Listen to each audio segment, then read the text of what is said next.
অনির্বাণের পাঠানো ডিভোর্স পেপারসের আর অপেক্ষা না করে এবার নিজে থেকেই নিজের মেয়েকে নিয়ে দূরে কোথাও চলে গেল অনির্বাণকে ছেড়ে রাই। হ্যাঁ বন্ধুরা, ভিডিওতে লাইকতে দেখতে থাকুন। অনির্বাণের উদ্দেশ্যে শেষ চিঠি লিখে গিয়ে রাই যখন বলতে থাকে যে অনির্বাণ, আমি যখন তোমার আর বিরক্তির কারণে হয়ে দাঁড়িয়েছি, আমি আর এই জীবনে কোনোদিনও তোমার মুখোমুখি হব না, এবং এবার আমি আমার ভালোবাসার একটা অগ্নি পরীক্ষা নিতে চাই। তোমার যদি আমার প্রতি বিন্দুমাত্র ভালোবাসা তোমার মনে অবশিষ্ট থেকে থাকে এবং আমার মেয়ের প্রতি তোমার মনে ভালোবাসা থেকে থাকে, তাহলে অবশ্যই তুমি আমাদেরকে খোঁজার চেষ্টা করবে এবং প্রয়োজনে তুমি পাতাল থেকে খুঁড়ে হলেও আমাদেরকে অবশ্যই বার করবে। এবার তোমার দিকে আমি পরীক্ষা ছুড়ে দিলাম, এবার আমি দেখি যে আমার ভালোবাসার জোর কতটা।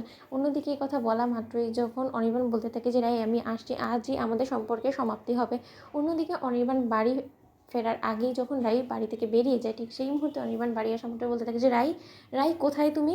রাই তুমি যেখানে থাকো না কেন এক্ষুনি আমার সামনে আসো, আমার তোমার সঙ্গে শেষ কিছু কথা বলার আছে। ঠিক সেই মুহূর্তে সোহিনী এবং নমিতাদি সেখানে চলে আসে এবং বলতে থাকে যে দাদাবাবু তুমি এরকম সারের মতো চিৎকার চেঁচামেচি করলো আর কোনোদিনও বৌদিমণিকে খুঁজে পাবে না, কারণ বৌদিমণি রীতিমতো বাড়ি ছেড়ে অনেকক্ষণ আগেই বেরিয়ে গিয়েছে। কোথায় গিয়েছে তা জানা নেই, কিন্তু এখানে লিখে গিয়েছে যে সে বাপের বাড়িতেও যাবে না, কোথাও যাবে না, কারো জীবনে নতুন করে তার কারণে কোনো রকম কোনো অশান্তি হোক সে সেটা চায় না, এবং তার জন্যই সে দূরে কোথাও চলে গিয়েছে, যেখানে কিনা তার ঠিকানা আমরা কেউ পাবো না।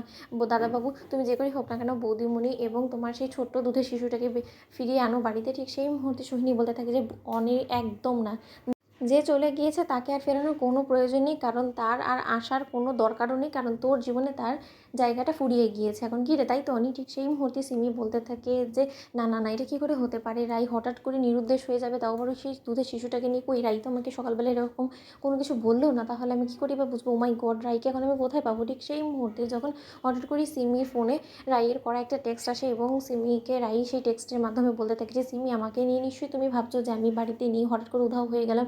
এই কাজটা আমি কোনো মতে ঠিক করিনি। আমি অনির্বাণের অগ্নি পরীক্ষা নিতে চাই, আমিও দেখতে চাই যে অনির্বাণ আমার সম্পর্কে খোঁজ নেওয়ার চেষ্টা করে কিনা। এর পরবর্তীতে অনির্বাণ কাছে একটা খবর যাবে, হয়তো বা এমনভাবে যে আমার বিশাল বড় একটা অ্যাক্সিডেন্ট হয়েছে এবং সেই অ্যাক্সিডেন্টে আমার মৃত্যু হয়েছে। আমি শুধু ওকে জাজ করতে চাই, আমি দেখতে চাই যে ও কতটা কষ্ট পায়, কতটা ও তর্সায় আমার জন্য। অন্যদিকে যখন সিমি বলতে থাকে যে ও মাই গড রাই, তুমি যে এত গভীরে ভেবেছো, আমি তো সেটা ভাবতেই পারিনি। সত্যি রাই কমেন্ডেবল। আমি যে কী বলে তোমাকে আসলে থ্যাঙ্কস জানাবো সেটা নিজেই বলে বোঝাতে পারছি না। অন্যদিকে যখন সিমি বলতে থাকে যে অনেক তুই তো নিজেই ওকে তোর জীবন থেকে ভাগানোর চেষ্টা করছিস, এখন যখন ও নিজে থেকে চলে গিয়েছে তাহলে এই লেটারটা পড়ে তোর চোখে জল কেন দেখতে পাচ্ছি না, তো সেটাই বুঝতে পারছি না। ঠিক সেই মুহূর্তে সোহিনী বলতে থাকে যে তবে সিমি যেখানে কিনা বুঝে গেল যে ও যা কিছু করছে সেটা ঠিক করছে, সেখানে তুই কেন বুঝতে পারছিস না অনি? অন্যদিকে অনির্বাণ বলতে থাকে যে মা, আমি চেয়েছিলাম ওকে ডিভোর্স দিয়ে ওকে আমার জীবনে থেকে ছুঁড়ে ফেলে দিতে, কিন্তু সেখানে তো এতটুকু নিশ্চয়তা থাকতো আমার যে ওকে আমি যখন ডিভোর্স দিয়েছি তাহলে ওর ভরণ পোষণের সম্পূর্ণ টাকা পয়সা ওকে দিয়ে আমি এখান থেকে বিদায় করেছি। কিন্তু এখনও কী করে চলবে? তো বন্ধু লাইক এন্ড শেয়ার সাবস্ক্রাইব করতে বলো না।